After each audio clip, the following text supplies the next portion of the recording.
My name is Marge Machi. And I'm Katrina Jenkins. And this is We Got Your Six. And we've been kind of globetrotting in the last little while, which is really nice about social media and the people we know and our connections. And so I'm so pleased to bring to you today Dave Remington. And Dave is from a little place called Grantham, which is close to Nottingham, which I'm sure most people have heard in England. So Dave, welcome to We Got Your Six. We're just so pleased to have you come and chat with us and share your story. And it just adds to how we're always talking about how global this issue really is. So welcome. Oh, no, guys, thank you so much. I'm pretty honoured and humbled as well to speak to you guys, because it's just little old me in the middle of nowhere in the UK. And yeah, so I really, really appreciate you guys inviting me to come on and chat about it. That's awesome. We're so glad to have you. So can you just introduce yourself and just give us a little bit of your military background and how Mefloquine kind of became your story, right? Yeah, sure. Okay, so I'll try not to bore your listeners to death, and if the ears start bleeding, just stop me. But I joined the Army in 1990, and I've served in various arms regiments within the all-arms sector. I've served all over the UK and in Germany, done exercises throughout Europe, Cyprus, Canada, Battus, and also Battle Command Training Center in Fort Leavenworth, Kansas in the US. Deployment-wise, operational deployment was mainly Bosnia and West Africa, which was Sierra Leone, which is where I first came into contact with Lariam or Mefloquine, and that was in May 2000 with one para battle group. So really rapid ops. So that's how I kind of came about. I always wanted to join the Army, even from playing kind of action man, as you do, from joining Army cadets. You know, I was actually knocking on the Army Careers Office door saying, you know, I really want to join at the age of 13. So I knew what I wanted to do. I had two brothers at sappers in the Royal Engineers. My dad was a reservist. So, you know, this was really what I wanted to do in life. You know, it's still quite a good career, but you know, there are some nasties out there, and as we know with the case of the Lariam story, that you know, you don't want to be poisoning your own blokes. I think everybody in the forces kind of accepts going to war or accidents and injuries and all that kind of stuff. I think that's fairly well accepted, and I think when you deploy an ops, you know that might happen. What we don't expect, though, is the fact that we get poisoned by our own guys by giving us these neurotoxic drugs. Right, exactly. And that's exactly what we face in Canada and around the globe. And so your story is exactly the same as coming out of Italy, France, Canada, you know, and it just baffles one to think that this kind of damage is so rampant and so widespread. Yeah, I mean, that's a really good point. And what I've really liked about your show, guys, is the fact that, you know, this isn't me just coming online and gobbing off, you know, getting attention or anything like that. These are guys and girls all around the world. You've got some great advocates over in Canada, John Dow, Dave Boner, who else you got? God, there's so many, Claude, Steph Beardwood. Jennifer Anderson, she's not been on for a while. I've not seen many of her videos for a while, but you guys got some really good advocates there in Canada. Same detail in with Team Oz as well. You got Stu McCarthy, Jane Quinn. You got the Irish guys as well, and all these people internationally are all going through the same thing. So this isn't a coincidence. This isn't some conspiracy theory. This is genuine. You know. What's really interesting takeaway from it for me is I was really surprised when I first learned about it and started to get to know a bit about Lariam, was how many seniors were kind of coming out. You know, you guys over there have got General Romeo Delier. The US have got Brigadier Don Baldock. We've got the late Major General Duncan. So there was lots of, these are generals that are coming out about this. This isn't, you know, private soldiers from the lines trying to make a fast buck, you know, chasing ambulances or getting compensation. You know, these are senior officers, and we've got colonels as well that have also suffered, you know, Mefloquine toxicity. And if colonels, if commanding officers of regiments are coming forward and recognizing the damage that this drug's doing. Well, you know yourself, Dave, I don't mean to interrupt, but the point needs to be made there is that not everyone reacted to Mefloquine or Lariam right away. It took a while. It took sometimes 10 years, and then they started to connect the dots. You know, the symptoms were there. No one knew how to connect the dots to them. So yeah, now you've got General Dallaire out of Somalia and places like that, Rwanda. You know, those are that for me is where mine started, and that's in the early 90s, right? Yeah. Now they're seniors coming out and finally realizing and connecting the dots. It took that long. Yeah. So many people were also misdiagnosed with PTSD as well, right? So if you're diagnosed with PTSD, then you think, oh, that's the problem, right? And you go and you get like all the treatment for PTSD, and then like, 10 years later, you're like, oh, okay, so things are getting worse and not getting better, right? Yeah. Like one of our guests said, you get stuck in that vortex of medicine going up and down, back to the doctor, more meds, and now we know that pharmaceuticals ramp up and make worse the symptoms that Mefloquine is. Yeah, that's a really, really good point. Over here in the UK, and you guys will see it over in your locations as well. But whenever I'm going online, I'm always seeing guys and girls struggling. There's guys and girls checking out early, taking their own lives, or going through the system trying to get treatment that's not right. And like you said, it's this vicious circle. And it doesn't anger me, but it does frustrate me that straight away there's this badge, there's this label to say, yeah, I've got PTSD, and it's. It's really there's a wider scope out there. Now in the UK, we've got the guys like MPs, Johnny Mercer. Now you might have seen him on some of the social media posts. In fact, he even kind of championed the Mefloquine toxicity in the Defence Select Committee. We've got the best mental health services in all the world, and we can really get to the bottom of this veteran suicide epidemic. Well, the reality is, until they start recognising the full scope of acquired brain injury through Mefloquine toxicity, mild traumatic brain injury, as opposed to just using trauma and experiences from operations, then, until they make that decision, the guys do not stand a chance. And I'm speaking with people online regularly that are going through the system, that are experienced in symptoms, but they don't know what from, or they're going through the treatment, and it's frustrating for those guys, and it's frustrating for me as well, when I'm seeing that they're not getting the right help, because I know where it can lead, and been there and got the t-shirt. So yeah. I'm really curious to see, like I think that a lot of people here in Canada know about Mefloquine. Right? Like I know in my local area, like I'll run into someone in the grocery store and they'll ask me about it. So I think awareness here is really starting to pick up. And, I like to think that it's, continuing to do so, like all in Canada. Like what does it look like in the UK right now? Like how much awareness is there? Like, is it still like, extremely hidden and, only this many people know, or is it a little more common? Yeah, I think that really depends who you're speaking to.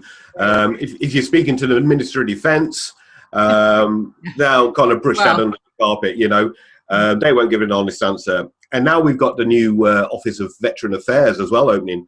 Again, they're also very silent in it. I know for a fact that with regards to Johnny Mercer, he's had numerous letters and emails from myself, but from former colonels, from all sorts of people, to talk about the PRAC report. You've remember seeing the EMA PRAC report?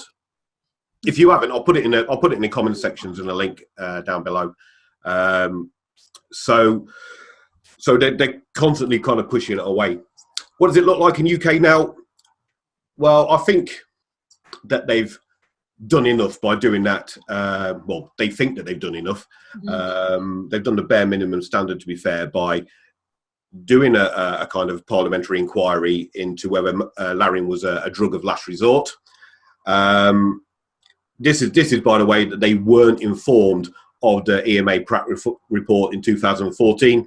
It clearly states there's enough evidence from the presented drug safety reports, the submitted literature reports, and the FDA assessment report supporting a causal relationship between mefloquine and the occurrence of long-lasting and even persistent neuropsychiatric side effects. So they carried out this massive inquiry without actually reviewing a really key document there. Dave, when was the MOD first aware of the European Medicines Agency? Oh my God. Dave, I have no idea. Can you email that to me? That's a really complicated question. And when I get back, if I get back on December the 12th, I'll answer that for you. That's quite a complicated question. And I think embarrassingly, the European Medicine Agency, they kind of regulate the MRHA, which is the UK kind of regulatory body, that then informed the Advisory Committee on Malaria Prevention, which is ACMP. Okay. And they informed the MOD and the Surgeon General. Somewhere between that translation, that's not got out, or if it has, they've pushed that aside. Are you comfortable that you're in a position to assess that? Is it something you believe is a factor? This is deep science, for which you need to do the appropriate sort of studies, and that's not something that the MOD's got the capacity to do in terms of that type of deep science. So we rely on the expert advice from other sources. Obviously, this committee will be very familiar with your investigation in the use of mefloquine, as you mentioned, therefore we rely on the advice from the Advisory Committee on Malarial Prevention. We rely on the advice from other experts from the scientific literature to determine risk and balance. Professor Wesley, in his evidence to you, highlighted the real challenge in mental health between understanding association and causation. Great. So, in terms of what you asked us to do, and providing you with the evidence that we have done what we said we'd do, I believe we've met what you asked us. So they're either unaware or they're just blatantly just chinned it off and just chose to ignore it. Quite interestingly, just yesterday, I got a message from the UK Acquired Brain Injury Foundation, and they're going to try and put trying to add a session for veterans and mefloquine toxicity onto their agenda. Now, this has been debated in Parliament again, but this time, as opposed to being a drug of last resort, it's going to be brought into, the acquired brain injury. So hopefully that gets added to the agenda. We could just create more awareness. But without this discussion, it's never going to get onto the radar. It's never going to kind of push forward. So where does it look like in the UK? I think the MOD think they've done enough. The reality is they haven't done anything to actually solve the problem, because there's still guys and girls checking out early and struggling. And it'll be our job to keep pushing and until it is recognised. This isn't me just cuffing it and making it up. This is genuine stuff, backed up by generals and clinicians and people that know. That's where it's in the UK. It kind of peaks and troughs. Like you said on some of your other shows, where there's a win in one location, it will feed off that, and it really is a wave effect. So it's really great. So I got a comment or a question. For me, I always go back to the Somali affair, because that's when my story started. And people always say to us, or me, and have for this is 27 years for me. Why is it not recognized? How can they blah blah? Why? For us, it's because the government would have to admit the wrong they did in Somalia. They would have to go back, and that's why we asked for the inquiry to be reopened and let it follow its natural course, and it would expose all the wrongdoings. Yeah. They don't, because the fallout would be beyond anything we can think of now. Curious what you think holds back the UK so badly, other than having to pay for the fallout that will be associated with that. Here, I would assume it would be charges laid, right? If it truly went the right way, not on the soldiers, but on the government and the people upstairs. I just wonder why it's such a fight for you guys to hold it back and not come out. So back in 2015, 2016, I think it was, we had a general who was a former Chief of Defence Staff, General Lord Richard Dannatt, that openly came out and said that he was sorry for the effects of Mefloquine that during his time as the Chief of Defence Staff. My middle son, who was prescribed Lariam, he was in Africa shortly after taking his first couple of doses and became very unwell very quickly, was flown back to the UK. Unfortunately, at that point, stopped taking Lariam. He recovered from the physical effects of Lariam, but over a period of time, there clearly were mental health issues. He became extremely depressed. Not the person that he would normally be, normally very bubbly, personable sort of individual. He got very withdrawn, and we got very worried about him. And I think if that had been unrecognised and untreated, frankly, who knows where it would have gone. And there are other cases whereby the symptoms that people exhibit as a result of taking Lariam, or probably having taken Lariam, can have pretty catastrophic effects. Have you ever taken Lariam? No. Because Bertie had that effect, whenever I've needed anti-malarial drugs, I said, I'll take anything, I'm not taking Lariam. But that was happening. You knew you wouldn't take Lariam at the same time as members who were serving under you as Chief of General Staff were taking Lariam. Yes, that is true. But again, I think it was because the organisation hadn't reached a settled view on whether Lariam was more beneficial. But if it wasn't good enough for you, should it have been good enough for anybody serving under you? Because I had first-hand experience of what could happen, I couldn't see the point of putting myself in the same position, so I took something else. But other people were being put in that position. Well, this is true. But you personally had reached your own view. It wasn't the right drug to be taken. Because I had some personal experience, I thought I wouldn't take that risk. Concerns were raised many years ago about Lariam. Was there negligence in the way it was prescribed? Well, I've often thought about this because, after all, I was head of the Army 2006 and 2009. During this 10 to 15 year period when we were increasingly getting concerned about Lariam. Why did I not do anything about it? Well, I suppose in that sort of period from 2003 right through to 2014, when we are focused in Iraq and Afghanistan, which were not malarial areas, and we weren't giving large number of people Lariam, I think it probably slightly slipped off our mainstream radar. This is the same guy that experienced Lariam with his son and saw the adverse toxic effects and got really concerned about his boy, his very own child, Bertie. It was. Interestingly, Dannatt clearly said that he'll take anything but not take Lariam. That's the most fundamental part of leadership, is by leading by example and not expecting you guys to do anything that you wouldn't expect to do yourself. So here we go. We got the Chief of Defence Staff saying, "Okay, Bertie, you're having real problems with that Lariam. We're not taking that. Let's get rid of it." But in the same breath, then giving it to his soldiers and accepting that, and then expecting just kind of disregarding it, putting it on the back burner, I think his words were.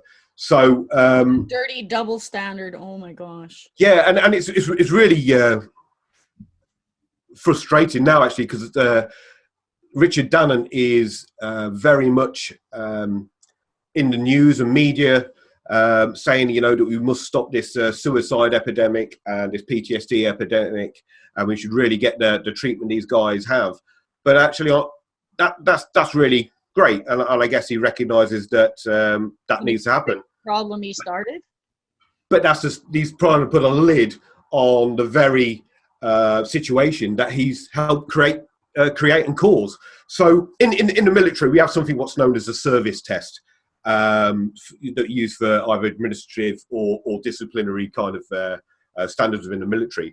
Now, I've put guys away in military prison or charge people and all that kind of stuff using this kind of military discipline system. Yet if you were to apply that to this guy, the service test, and this is what the service test is. It says, have the actions or behaviours of a service person adversely impacted, or have they likely to impact the effectiveness or operational effectiveness of the service? So that's the question that would be asked. And if you had applied that to Dannatt, I think he'd be in jail before he could finish the sentence. What's pretty disgusting is that, you know, he was made, got his knighthood.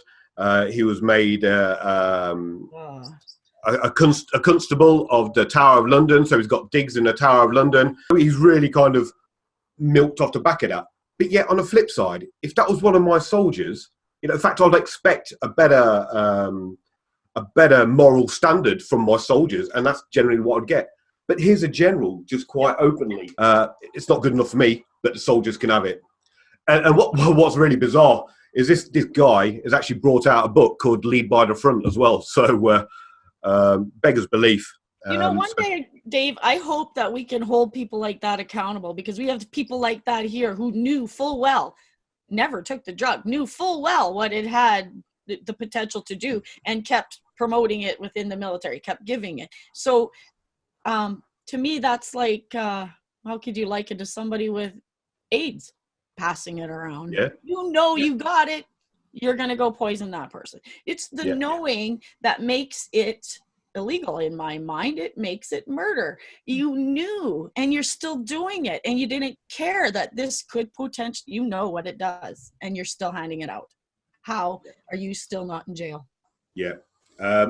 So I think if he gets to see this video, my question to him would be, is if you are going to advocate or admit that you're wrong, I suggest you get in there and join us and help us, spread the message, accept the mistakes, and make sure that the guys and girls that are suffering don't get brushed aside, but get the help and take it on the chin that you're accountable. And if you can hear me and you get this, I would say that you should spend some of that money that you made off the blood and backs of the people that got that drug, and use that to stand up, apologize, and fix, or try to fix, like Dave says, step into the fray, fix it, man up. The Army has a set of core values, so courage, respect for others, discipline, integrity, selfless commitment, loyalty, and I find it absolutely abhorrent, really, that the general hasn't got the moral courage to do the right thing, and he's quite happy to go down the line of saying, well, this PTSD is really bad, you know, this suicide epidemic's really bad. We need to get a grip of that, MOD. Well, hang on, fella, you need to get a grip. You need to come forward, because actually the very core values that underpin that you expect in your soldiers, you're not doing yourself. And this goes back to lead by example, and that goes for all the people as well that are standing by, just watching this happen. The clinicians, the people from the NHS, the people in the Office of Veteran Affairs, Veterans UK, all those key people that can make a difference, that are standing by and just pretending that this isn't happening. So what? So what about the small number of guys? There's absolutely nothing for them. And and there's no awareness. There's very little awareness. Now, I know I've been to clinicians and stuff, and I've ended up educating them. That's what we do. That's all you can do, one at a time. When you talk about leading by example, when General Dallaire came out, I needed to be corrected. I mean, I carried a lot of anger for a lot of years because no one stood up, and, you know, I was just getting squashed for many years. And I was almost angry at General Dallaire when he did come out, and I had to get corrected, and I have to say that. This is the difference between whom you're speaking of and our general, because this general was given Mefloquine, and he was sick too, and he suffered for many years not connecting his dots as well. So in that, I forgave him, because I felt like, where were you when we needed you to stand up, when all these guys were going to court and they were, you know, he's so ill himself. He's so damaged himself. And that's how they had to do their operations, hallucinating on a drug, trying to command something. You know, they were just, their hands were tied, and they were just handicapped right off the bat trying to do their job too. And so I forgive that. But your general didn't take it, and he knew not to give it to his son, but was able to just feel good about poisoning troops. So for me, there's no forgiveness there. It's not what I'd expect from my soldiers, and if it's not good enough for them, I certainly wouldn't expect as a commander to do that. And it's just beyond belief. What's really interesting actually is whilst there was this connecting of the dots and all that kind of stuff, it was a bit of a joke, really, that you know, through our operational deployments, everybody kind of expected these Lariam dreams and just like you guys were saying, Wacky Wednesday and all that kind of good stuff. Exactly the same detail was happening a lot. I mean, I remember speaking to some para-reg guys when I was out in Sierra Leone, and we're talking about anti-malarials, because we didn't get anti-malarials till about 8 to 10 days into the operation. So by which time I can eat it alive anyway. Yep. And they said, "Oh yeah. Well, I said to him, so have you guys got Lariam, have you?" And said, "No, we're not touching that stuff. We've got the French stuff. There's no way we touch that crazy shit." So it was the first time I'd ever taken it. I was like, crazy shit? Not knowing, because actually I was just kind of feeling ill at the time with the ground rush and the minor symptoms. And this was right at the very beginning. And little did I know the actual long-term effects. That I kind of went on to try and get sorted out when I landed back in the UK, but was quite blatantly denied. Even though, you know, I come back, got tested for malaria, even though I took the courage, knowing that I could actually risk my career, my full career, and I'd seen it happen by coming forward to say, look, something's not quite right, because I didn't know the words and the expressions and stuff like that, you know, was quite blatantly told by the clinician, by the doctor, a military doctor, that, look, you don't have PTSD, and it was just brushed off. Get out. And it was literally a 3-second interview. Stop wasting my time, and off you go. If that clinician, that doctor had recognised it straight there and put 2 and 2 together, had known about the drug, had known the fact that I'd just been away on operational tour, had looked through my notes and just seen I'd just been tested for malaria because I was coming back sweating. I mean, at the very least, it could have screened me for some kind of tropical disease. But at no stage it did, so it was a massive failing. But it's bizarre that everybody for years and years all know about Lariam and the crazy dreams and all that kind of stuff. And I actually wonder, you know, the amount of fights that have happened on the operation tours and exercise and all that kind of stuff, how much of that has actually been fueled by guys going on a bit of a Mefloquine rage. There's quite a few out there. And I know stories of where guys have been the vets we heard tell, the vet stories I've heard over the years of what they woke up doing or caught themselves doing, or, you know, and with the intention to kill or the intention to, you know, they're violent, they're aggressive, and they don't know why, you know, it's just horrible. That's it. There's so many stories that they don't even stand out anymore. Right? Yeah. Like it's kind of, you know, it's like a different version of the same thing, right? Yeah.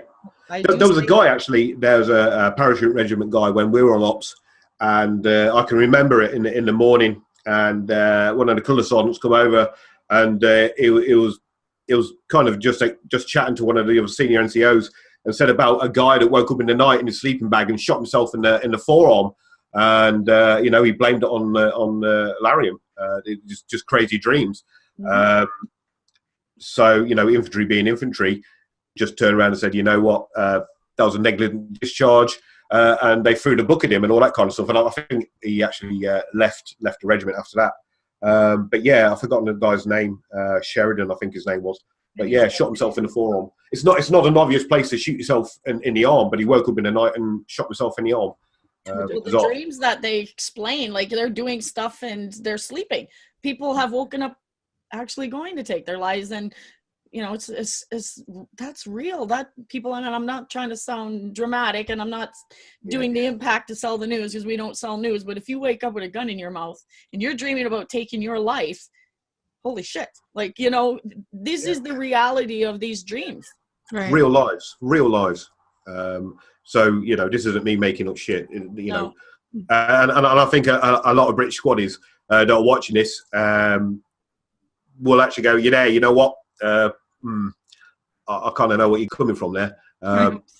they'll either, one, have experienced it, or two, know somebody that has kind of struggled or gone off on a dream. The old funny stories of spiders and all that kind of crazy stuff. So yeah, it is real. It is real, and it's not a small number of people. It really isn't. You know, you say that now. When you mention, I have to say this. When you mention spiders, there are so many stories of people waking up with 6-foot spiders on them. Like, it's a common thread, and I don't know. And it like happened. I used to think it was because Somalia had camel spiders, and that was, but it's not. It's like even public people who've never been anywhere like that, I hear them say like 6-foot spiders got me pinned down. I also hear that they had a religious, either there was, they know it all. Like, they knew the answer to every religious answer while they were in that. Like, and it's funny that those are the two things that, and people have told me, oh, that's because, you know, you get religion in your life as a young person, or you, a lot of people are afraid of spiders. I don't believe that. There's something clicking there that gives people that same, from across the globe, they're having those same weird nightmares. Yeah, that was certainly a case in my scenario. The guy that was sleeping next to us, Phil, at the time when we were out in the jungle, I can remember him waking up screaming his head off, saying, "Get it off me, get it off me." And so he said he was pinned down by a massive spider, and he was flapping. Of course, I was sleeping next to him. I was thinking, I'm not sleeping now. There's this massive spider. So we just packed up all our kit in the jungle floor and stuffed it away. And we just kind of sat the whole night and just sitting on a berg and really pissed off. There's a common thread. Why do you don't have nightmares? You just generally don't. And there was one of my oppos, one of my buddies that was also feeling the effects. Crazy. When you said there's a, they always want to say there's a small amount of people affected. My biggest fight, I think, in the beginning was getting people to recognize that it's not 1 in 11,000 as they cite all the time. It's 1 in a handful, and even less. Yeah. Mm-hmm. Even, I've got footage. I run a similar YouTube channel, not so much doing interviews, but I kind of record all the media footage regards to Mefloquine, Lariam, and Tofenaquine. And it's really interesting to see. I've got footage back from the UK's TV Watchdog, which used to be like an investigation program back in 1996. And even then, they're saying the same thing. Even clinicians are saying, the regulators are saying that they struggle to recommend Lariam quite so often as they do, because they know the effects. And I'll put a link to it in the comments below. And you can check that out, because it's bizarre. So they've known for years. So now they're kind of reaping the benefits of poisoning guys for 30 years. And they're using ops, Iraq and Afghanistan, that certainly as a bit of a cover story, to be fair. When you do a tour of Afghan or Iraq, prior to that, you do pre-deployment training. We don't just turn up and say, well, we're just going to go away for 6 months. There's a whole kind of training cycle to get up to it. And part of that training cycle is spending maybe a month or so in Kenya, which, funny old thing, is another malaria endemic area. So before you even get out into the operational theatre, they've already been exposed to Mefloquine or Lariam. Where we were in Sierra Leone, there was a baby nest of black mambas, snakes, really poisonous snakes. There was scorpions. So they were a main concern. And where I dug in my defensive position, there's a fucking big ant's nest there. So not only was I lying in the ground, I was being eaten alive by these massive ants. But I remember one time I was... and you can't make a sound, I suppose. Yeah, I've got to just lay there. But there was this one time, and so I was in this defensive position, and I saw this like little kind of like a lizard, I think it was, with a little tongue waving it, and then it went over the top of my rifle, not the top of my barrel, and then it kept going, and then I saw the grey underbelly. It was another black mamba. So this was a 6-foot snake going to the top of my weapon system. So one of the most poisonous snakes in the world. That would be scary, just to say the least. I mean, I don't think I'd ever shut my eyes if I was there. Exactly. So we're at... Well, we didn't, to be fair. I got hardly any sleep for the whole month. So just with Kenya as well, there's I think in 2015 they did another trial of Lariam with some soldiers out there, and the report was meant to be done beginning of 2016. We're still waiting for that report, and it's not been published by Defence Medical Services. So yeah, that rings alarm bells. Funny old thing. Was it funded by the government? Yeah, it was funded by the MOD and their ethics committee, and it's just been put on their to-do list, but it's just fallen down and down and down and pushed back further and further. So you can find on the internet, and again I can put links to it. There's a website called What Do They Know About Us, and you can quite clearly see where the MOD has said, well, we're still waiting for the report to come through. We're way gone past that now. So I wonder what it is they're doing. Who knows? I lump those people in a bucket, and I think, when this blows wide open one day, I hope they're all held criminally responsible for what you're doing is taking lives as you sit there and wait. You're still letting lives go. And to me, that's the blood on your hands again. You're going to have to live with one day.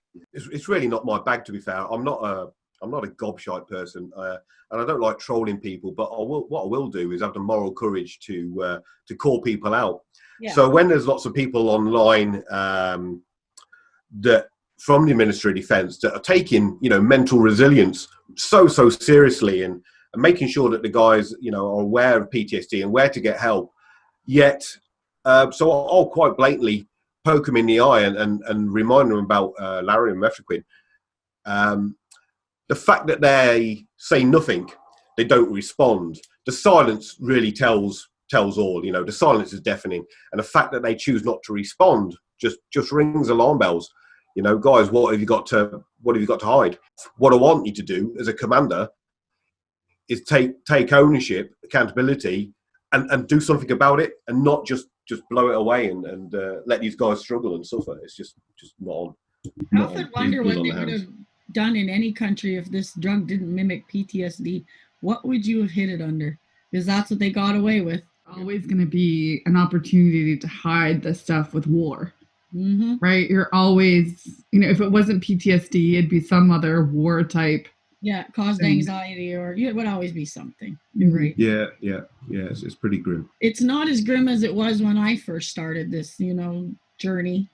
I always say I'm glad that I'm not alone, but I'm not glad how it made so many people ill to get here and lost so many lives. The only thing I'm glad about is that I'm not just talking to a wall, and people actually understand the word Mefloquine and Lariam now, and they've heard about it. Like Trina's so young, and I'm like way on the other end of the scale, and yet she never heard of, like many, never heard of the Somalia affair, never even heard where this started. It's more been Afghanistan now, and the fallout from there that's really brought it all back full circle again too. And again, that was another place, like you speaking of, where out of season giving malaria drugs just cuz, handing them out like candy, because in Afghanistan they did not need that either. At the time they were there in the mountains of Kandahar, there was no mosquitoes. Yeah, and they really are just giving out like candy. And I know Dr. Remington, how he got into it by reaching into this black bag and pulling out these controlled drugs, I guess. That's when he started to question it. But it's exactly the same detail for me. I mean, Christ, we didn't get no anti-malarials for 8 to 10 days. So not only was a failure and duty of care to kind of protect us anyway, when we did get them, there was certainly no one-to-one, who's going to do a one-to-one risk assessment whilst we're in a theatre of war? It's just not practical, but it's what's required. So the MOD was actually just breaking their own policies and procedures, and so it's just nuts. It is nuts. I mean, this drug got on our public market because it was fast-tracked from a so-called phony drug trial out of Somalia. It's just frightening that's out there on the market. 250,000 prescriptions by 97, and now it's like millions. And it's just phenomenally scary how many people's mental illnesses could be attached to the fact that they took Lariam and they have no idea. And I could be testament to that. I mean, it took me, I think it was about 2014 that I started to put kind of two and two together. Things had never been the same since Sierra Leone, and I certainly never talk about it when after I got kind of dismissed by this doctor. So bagged all that kind of stuff up. But it wasn't until 2014 that I went and spoke to a clinician, and I was telling him about the situations, all that kind of stuff. Says, look, there's things I've been saying since I deployed to Sierra Leone. And I said, it took about 8 to 10 days before we had Lariam, and his ears just pricked up. What, Lariam? What? So tell me about that. I says, well, yeah, we had that, and I just got tossed a couple of packets, and that's about it. It wasn't until then, I was like, what? Why did he just make a note of that just quickly? And then the stuff started coming out in the media, and you're doing your research, going through this discovery that you guys have been talking about with your other guys that have been on the show. So, but it just makes so much sense. You just follow the timelines back, look at all the symptomatics, and it's quite easy to pick up a medical book and say, oh Christ, I've got raging cancer today, you know what I mean? But put that aside, these are absolutely spot on, and everything that the guys are coming on here, the people I've spoken to, are all exactly the same, and it's just mad. That's it what really is. Gina said. Like, all the symptoms we hear are pretty much the same. It's like repeat, push, repeat, push, repeat, because that's how clear the symptoms are with Mefloquine. But they mimic PTSD enough that people got fooled for a very long time, right? So massively is right. Yeah, and that's a huge benefit of having like a global talk show, right? Mm-hmm. Because it's nice. It's not nice, but we can sit here and be like, oh, this is a problem in Canada, right? Like if it was just the two of us, but then it's like, okay, we keep bringing on people from other countries, and it's the same, right? Like some of the words are different for different departments, but it means the same thing, right? Yeah, the symptoms are the same. Everything else is the same. Yeah, it's crazy. And yet it's still being dispensed today.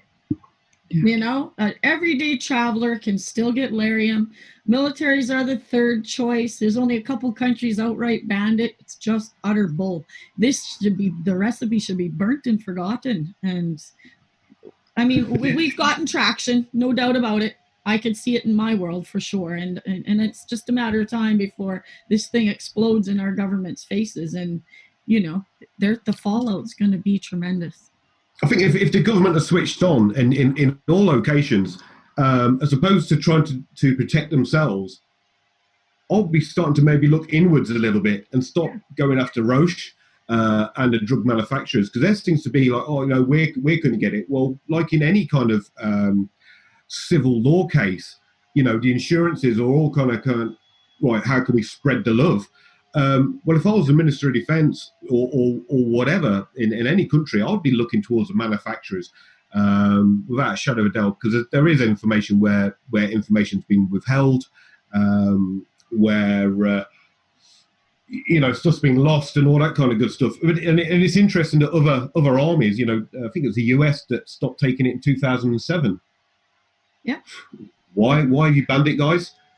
Because it's fucking neurotoxic. That's why. And the black box warning labels clearly says that, and yet it's still dispensed as a drug to the everyday traveler. And it wasn't until then. So again, I know for some people, they say the manufacturer's not to blame, but for me, again, take that back to 1992 when I first started speaking about how Mefloquine damages people. They sent their bulldog after me, and he would come on, Dr. Keystone. He passed away now before I actually got to ever talk to him. But he used to come on and make me look like a fool. He would say, this woman is just trying to salvage what's left of her husband, blah, blah, make excuses, blah, blah. They knew. That's my point. They knew enough to shut me down. They knew enough to not even try. And when that phony drug trial happened, Dave, as entities, the Canada Healthcare, Department of National Defense, Hoffman and LaRoche, the fact that there was enough going on to give them the idea that it ain't right. Why did you not stop there? Why did they not stop that drug in Somalia? And when Health Canada said that they had to do this as part of a drug trial, why were they not asking, where are the signed consent forms? Where's the information reports that you need to glean as you go along to prove right or wrong, right? And none of that happened. So they're all royally guilty of not doing their jobs, of being negligent.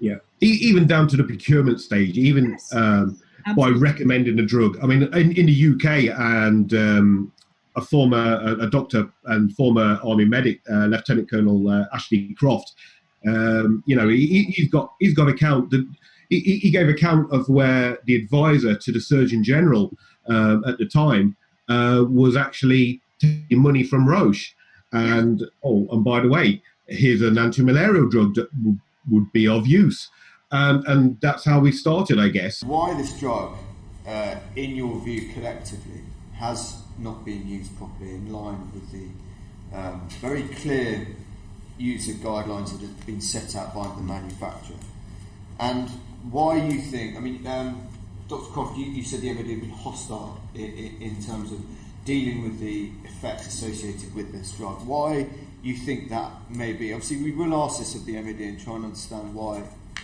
they're like that. But what is your view? What is the underlying? There must be a reason why this drug continues to be used, even though the very clear empirical evidence that you have presented this morning would indicate otherwise. And if I could start with you, Dr. Croft. Well, a simple answer is that for a while there have been legal actions against the MOD, and then the MOD will dig its heels in when there's a legal challenge. So that is one reason why they might take that position. One has to ask what kind of advice the MOD has been taking. They've been advised by the Surgeon General, of course, but the Surgeon General is advised by external advisors, and they may be influenced improperly by Roche. I know one particular advisor who advises them, who does have links with that company. I wrote about that in the British Medical Journal on the 24th of April 1999. What you're saying, the advice the Surgeon General receives on this, he is advised at times by an individual who also advises the drug manufacturer in this case. Yes. The Surgeon General obviously can't be knowledgeable about all areas of medicine.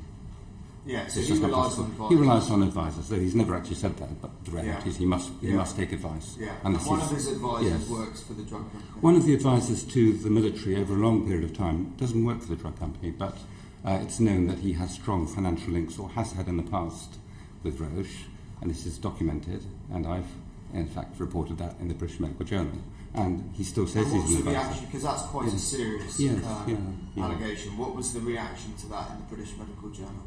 Was there any he didn't respond. No. In fact, I was quoting his own words, where he did in the previous paper had said, "I've received research funds from Roche," and he was at that time. I was commenting on an article he'd written, which was advocating the use of Mefloquine. And I said, well, the problem with this article is that some of the authors have conflicts of interest, which are not declaring. Now that advisor, and there may be others, have links to Roche, which is a big company with all sorts of research interests and the ability to confer patronage, direct and indirect.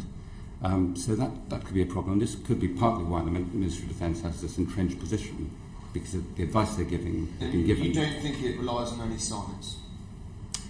Certainly their position is to some extent based on science, but it may be based on, shall we say, biased interpretations of science. Okay, thank you. So they were lobbying at such a high level at the procurement side. So them saying, "Oh, we didn't know." Well, hang on, guys. Where were your background checks? Where were the stepping stones? So it's really quite interesting, actually. I'll put a link onto that as well.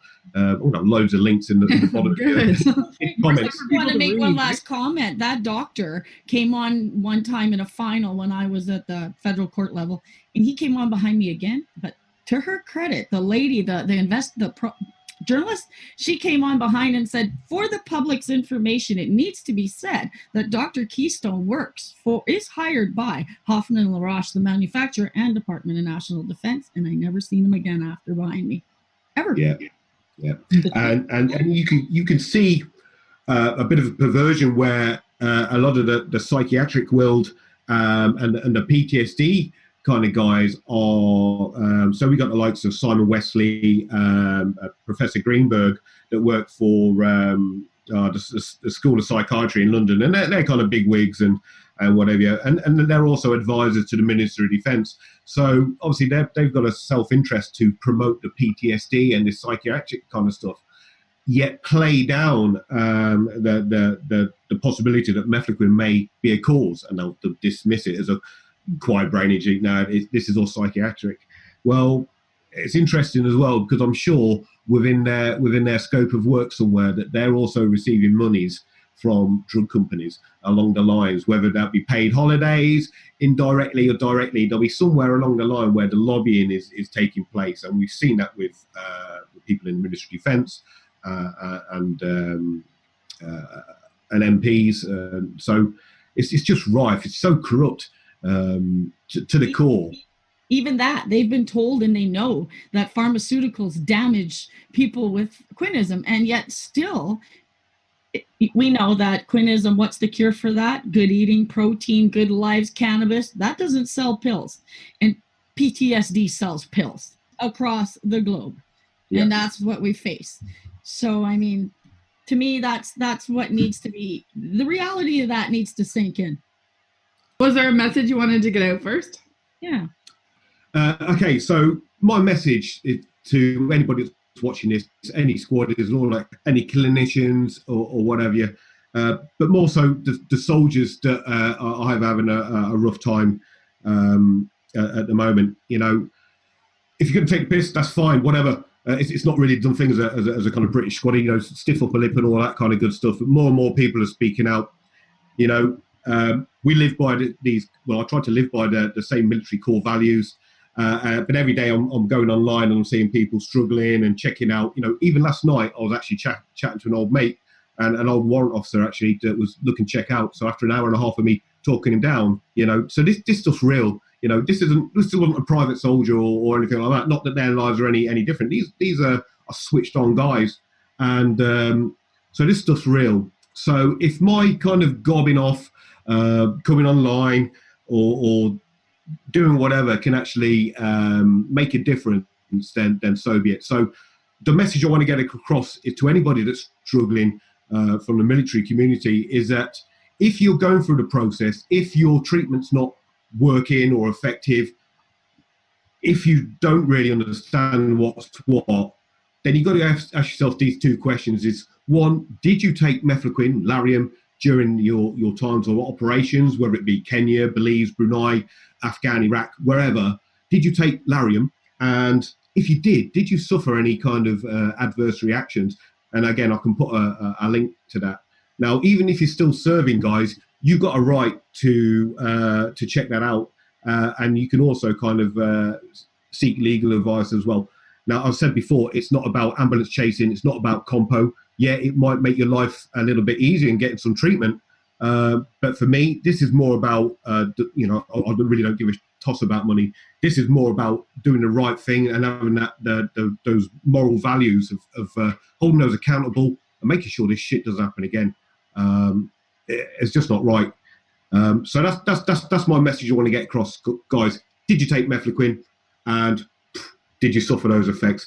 And guys, don't worry if you didn't have it in your medical documents, because we all know that the Ministry of Defence all kind of failed at that. It never kind of happened. And where it was, you'd have lost your medical documents, as they do. Mine are gone as well. But they can kind of pin it down to a theatre of operation. Failing that, you can ask your old buddies as well. So there are ways and means you can put in a subject access request. And if any of you guys need to find out more, certainly from the UK, give us a shout. You can find us on the UK Lariam Veterans page. That's awesome. such a good like message of hope, really. So, which is kind of like my favorite little part at the end. I always like to ask people if there's like, you know, what their message of hope would be.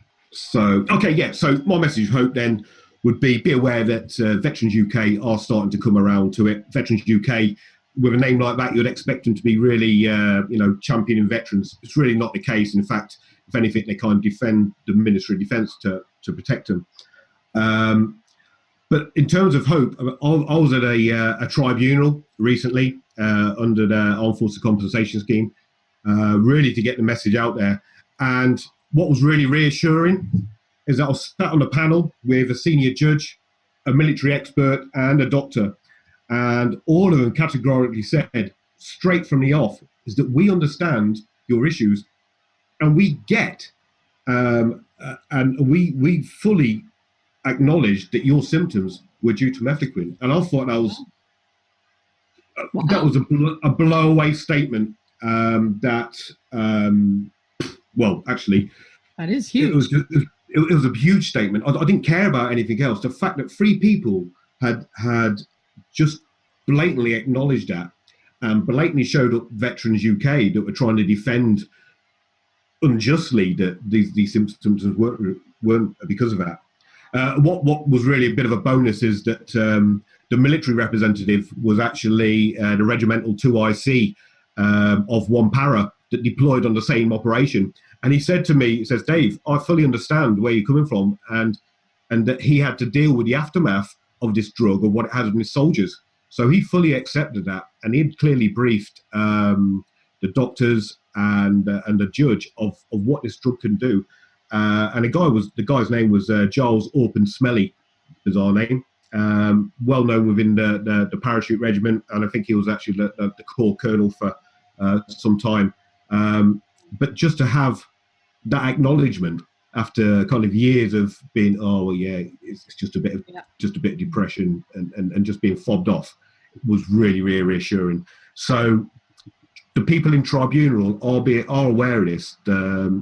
So if you are going for a war pension, if you are going through the Armed Forces Compensation Scheme, take note that slowly, the people that can make a difference are aware. And I just want to say something on the tail end of that. As you reach each one of you, and for the friends and the people in the UK that see this, remember that when you reach out and you get help, you help the next one, and you're going to want to, because this is how it is when you finally realize the truth. And, you know, I noticed that everyone we talk to who get the truth, they're sure to pass it on and help a brother or sister for sure. So that's right. It's a buddy system, and we're going to look after our guys. Yeah, it's absolutely. All we got right now. So, you know, I know that your story has reached people, and it will continue every time it gets played. And that's the whole purpose of having people like yourself on We Got Your Six, to be able to just let you come back on and sit and have a coffee, or go away and come back and listen to Dave again, or all the other ones. And it's a really good place, a safe place to come and find out the truth about Quinism. And this is a global issue, but we're all one big global family now, and we're not going to get shut down anymore. And like Dave says, there is traction. There's traction here in Canada, which is one of the worst ones for balking us at the gate.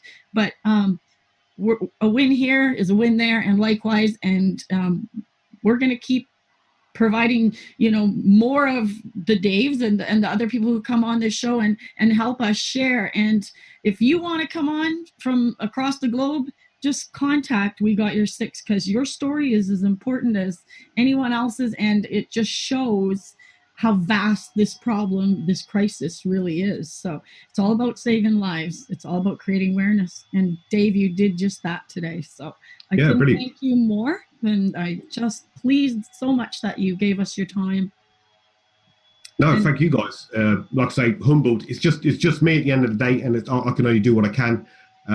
But yeah, whoever kind of created that hashtag in this together, he should have patented that. Was it me? It was me. I thought it was you and I together. That one's been around longer than us. Oh wow! Well, it's really kind of accurate. It's really accurate. It's very accurate. We're in this together. You've got your rally kicking off. When's that kicking off? It's always on September 19th. So it's September 19th annually, and it's our 4th one this year at our Parliament Hill. Awesome. Are you going to have one then and join us? Well, I don't know whether I could join you in Canada as much as I'd like to. But if you held a rally, I mean, we have one now. One of the vets has started in Edmonton to coincide with ours, and Halifax had one year. It's hard to do, I know. I think it would be too. Yeah. Are you guys going to build any merch for this event? Are you going to be making the buttons again? We are the buttons, right? We still have. I still have buttons. Anyone wants any, just message me. So I still sell. And I actually mailed some this week too. Oh, awesome! Yeah. Yeah, that's me. Okay, Dave, you were very instrumental in helping Katrina come up with this. And if you've seen our button from the first rally, it was just red and it said Mefloquine Awareness Canada. Note the flags that belong to us now. Right? Yeah. That just makes me happy. Yeah, that's awesome. I think it's time for merch. We keep getting asked, so maybe. Yeah. My 4th year and I'm still trying to get a banner or signage, or we need help to get that off every year, and even to have the social, we're gonna have to fundraise for the coffee and but it's good. I like to focus on stuff like that.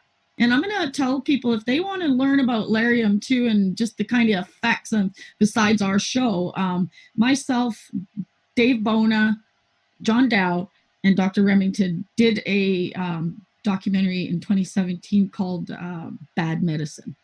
It's a full half-hour episode, and it's full of good information as well. So, I mean, if you're just learning, that's a good one to go to. And I'm not trying to toot my horn. That's how I learned. Yeah, hey, I'm not tooting my horn. I'm tooting the rest of them. I'm just saying that it's a good place to learn with 4 people, 4 different angles of it, right? And that's kind of what we're doing now, is we're being able to provide all the angles from different people. And this is not something people learned in a textbook. This is, you lived it, right? Yeah, right. Well, my friend, be well and come back and visit us. And yeah, we'll do. No worries. Lots to talk about. Thank you, guys. Thank you. Thank you. Bye for now. This has been We Got Your 6.